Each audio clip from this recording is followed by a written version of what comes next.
Welcome back in live to another episode of Rock Boys Football. We're continuing with our 2022 NFL Draft Prospects breakdown. We went to you guys with some offensive tackles, really our first round top maybe five-ish offensive tackles. Kenyon Green's probably going to kick into guard, we think. We're going to do the same thing with our offensive guards. We're going to give you our top. I think we got 3 to 5 that we want to talk about in today's episode. Really like the first round, early day 2 offensive guard prospects. And I'm going to kick it over to my brother because he's probably the offensive line. So out of the two of us, he's better at evaluating. I watch a lot of these guys. My brother watches more, and he knows a lot about it too. So, Doe, we're going to kick it over to you. Who's your number one offensive guard? Who are we putting in as our top prospect here? So I think consensus, and I'd agree with it, is Kenyon Green. Just really dominant games at guard, notably Auburn. As that game got rolling, he really started dominating, and you see the power and the. Did he not play tackle that game, though? No, he was playing guard for the most part. Okay. Well, not for the most part. He was playing guard. But I thought he looked really, really good in that game. Powerful, and he's good. He's a good athlete. He's not. That's what I think separates him from Zion Johnson. Is Zion Johnson, you can see power in his game, and obviously important. But Kenyon Green, as you see when he kicks out to tackle and does a really solid job there, he has the athleticism to pair with that power that I think makes him the top guard in my mind. Really impressed with his game. So I love Kenyon Green as well. I saw him play. I saw him when they decided to put him at guard in the spring game. I watched it. He didn't look that great. Looked way better this year when I saw him at guard or tackle. Excuse me. But I think he definitely projects more as a guard to the NFL. Limited length, obviously 6'4". I can't imagine his arms are going to be that long when they get measured. And that lack of length, I think, is just going to make him a guard. Some of those longer, speedier pass rushers who can get your hands on you early, who are like real good at it, thinking of like a Von Miller type guy, I think would have a field day with Kenyon Green, who kind of gives up a lot of that length. So I kind of agree. But he's a phenomenal guard. And so I from what I've seen, I think he's a top 15 pick at guard. He's going to be probably a Pro Bowl guard in my opinion.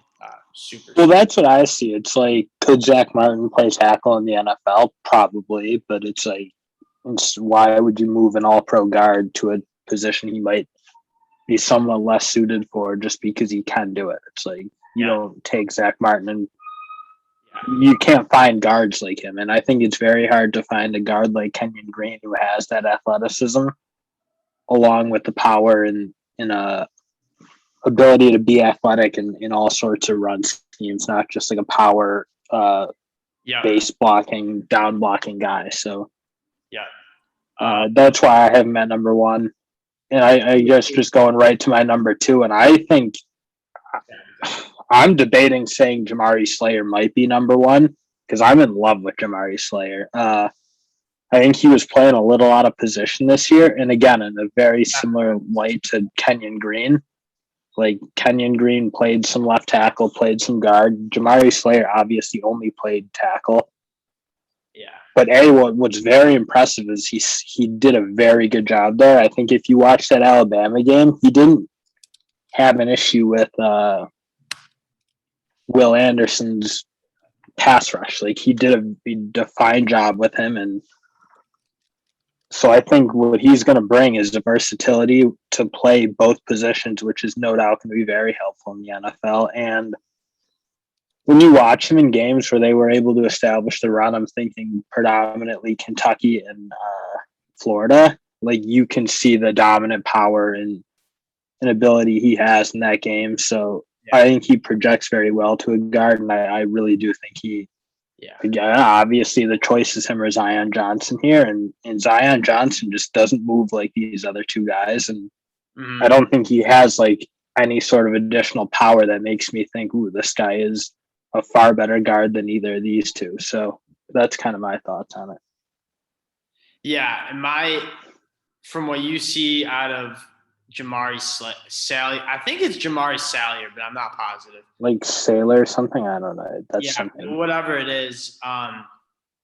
You love to see when they can kick out the tackle and hold their own athletically, which really says like, okay, they're not going to have a problem in pass pro when you kick them inside. You know that. I have Zion Johnson at my 2 just because of how strong he is in that run game that BC ran.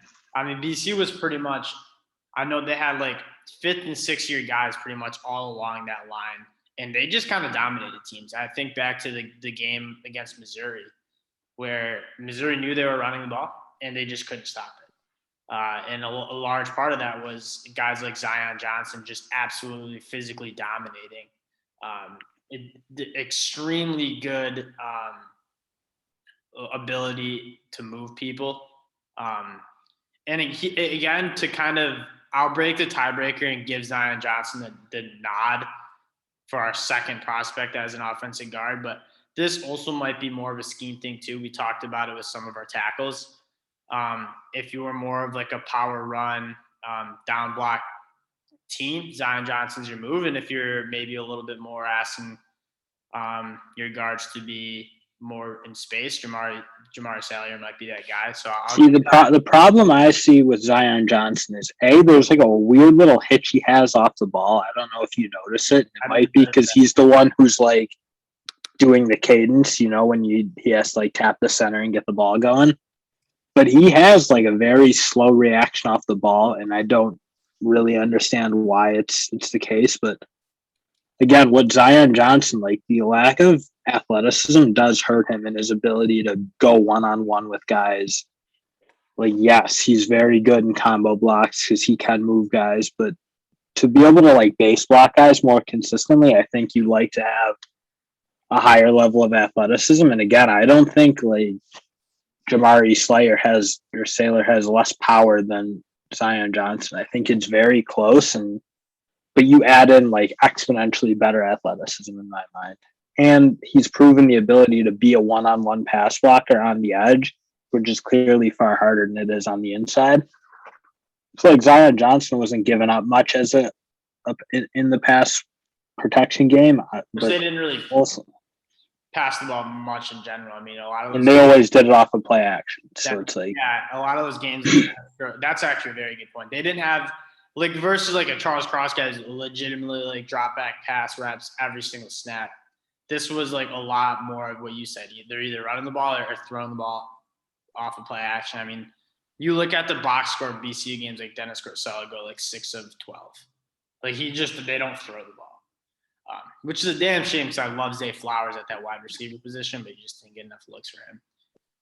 And again, just with Zion Johnson, I think he is far less versatile. I like Jamaree Salyer. You see him; he can pull, he can block the zones well, and I think he can do everything. So I like his game too. Where are we putting Darrian Kinnard in all of this? Because I think we both agree. I think he shakes out at the back of what these guys do. Really?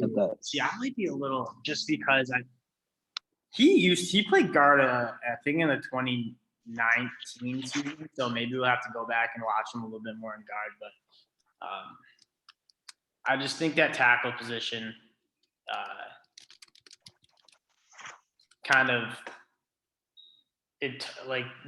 forcing him to play in that space was not great. It's just not very good. Super unbalanced, slow feet. His feet literally are like stuck in the mud. Like I don't think he can play. And I love the prospect. I'm just kind of telling you what we get. A lot of people in the comments are like, "Oh, blah blah. These kids don't know what they're talking about." Like we're just like it's a fact. I like Darrian Kinnard as a prospect. I think he's an absolutely mauler, powerful dude. His feet suck. His feet are super slow. It's just the truth. I'll get his height and weight. Yeah, and it's like I don't think it's like for a guard you obviously don't need elite feet by any stretch of the imagination, but again, like what Kinnard's going to need to do is he's going to have to play with more leverage. I think watch that Georgia game, you see moments where he's playing too high and he's not able to move the guys as much as you'd like, and it's more like kind of side motion or side movement instead of moving guys vertically, Yeah. which is kind of what you need as a guard. You do need to be able to move guys downfield, and I think with him, it's like the lack of athleticism to some extent, it makes it harder to play with good leverage, especially for a taller guard. I mean, they list him at 6'5". I wouldn't be surprised if he's 6'6". He looks very tall to me. A mountain of a man. So big. And that's not like a bad thing, but again, he's going to need to show more consistent athleticism to play a little lower and be able to drive guys off the ball. With, Jackson Kirk, in which people are not projecting him to guard, which is like, how is that? That's crazy. Guard? People are just going to get right under his pads, and he's not going to be able to move the block. He's 6'7", 317. He's like kind of a beanpole tackle. And like you would think, okay, he's going to play tackle because he's got great length. And his feet are fine, but like people just get right into his pads because he doesn't play with the right leverage, and he just gets bowled. Ojabo got right into him and fed him all day against Michigan. And I don't know, because Darrian Kinnard, when like watching against LSU, I was very impressed. Like, okay, that he's playing. He's moving guys around and doing his thing. And I said this in the group chat we have. He seems like he has a conditioning problem, which would make sense when you're 350. But like, there's just some plays where it's just like a lack of effort. And I don't know if it's an effort or the dude's just gassed. But like, it's just super inconsistent. He'd get like off balance, not really try. And again, I like this kid. But I do too. I don't he's probably going to be a first 3-4 round guard, but I think I don't think he'll fall out of day 2. I'd be surprised you made that the third, but I think he's probably more of a second fringe third kind of thing. But are there any more guards you want to talk through? I don't know. You're like comparing. The thing is I think you have two guys, Jamaree Salyer and Kenyon Green, who showing the ability to play tackle at a very high level. Yes. Along with the ability to showing good power and the ability to move guys. Like, I think it's just like with Zion Johnson, again, there is a lack of quickness, and when you're more stronger, bigger than guys in college, like, you can kind of hide that, but at some point you do need to play with really good leverage and really get into guys before they get into you, kind of thing. And I'm not sure Zion Johnson's going to do it at the level Jamaree Salyer is, just because I think you've seen Jamaree Salyer have to be athletic in the position he's playing now. Yeah. In Boston College, again, a very unathletic style of football, like big kind of 1970s run power, do that. Okay. I don't know. I'm almost like a huge Jamaree Salyer fan. Just loved his game. I was impressed. But we'll see how he does against Michigan. That'll be some great film for him to put on, because he's obviously going to be going up against some big time guys on the edge for Michigan and the drive on Hutch. I know we wanted to talk center too, because you just got to throw this guy in. Tyler Linderbaum. I've watched a lot of this guy. Everyone's saying like, well, it's weird because, like, I think people saying he should be a top 10 pick. I think that's a little bit crazy for a center. I'd much rather, if your team needs work on the offensive line, Evan Neal, Charles Cross, Ikema Kwanu, Kenyon Green, I think are all better options. I think those are the four. And then maybe Tyler Linderbaum 5. But with all the defensive prospects that are on the board, I can't imagine he's a top 10 pick. That being said, around that 15 range, I think he's a great pick. I comped him to a little bit like Creed Humphrey, who's a little bit bigger, but they're both former wrestlers. Mark that down. Tyler Linderbaum beat Tristan Wirfs in the Iowa State National Championship.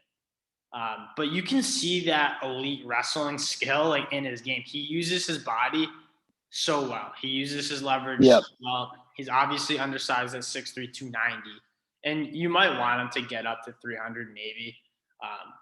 No, who cares? Because it's like, as long as he plays well, that's he definitely wasn't having a problem moving guys. And, that's the thing. And again, you were saying, like, with his ability to use leverage, is like he can reach guys. Like, his ability to reach players on like zone stretches and stuff And get up from to like top spots, like whether they're shaded in the inside of the guard or head up on the guard, his ability to reach around them while not giving up a ton of penetration is like that's like what really stood out to me. It's like, and he's one of those guys you talked about, Darrian Kinnard maybe moving guys laterally as opposed to downfield. Tyler Linderbaum is moving guys downfield, and he's getting up to linebackers, and he's great at picking up linebackers at the second level because he's like so athletic. I kind of see him as like a stronger, more powerful version of Jason Kelsey. Like Jason Kelsey, elite athleticism on the center spot and more of a finesse game.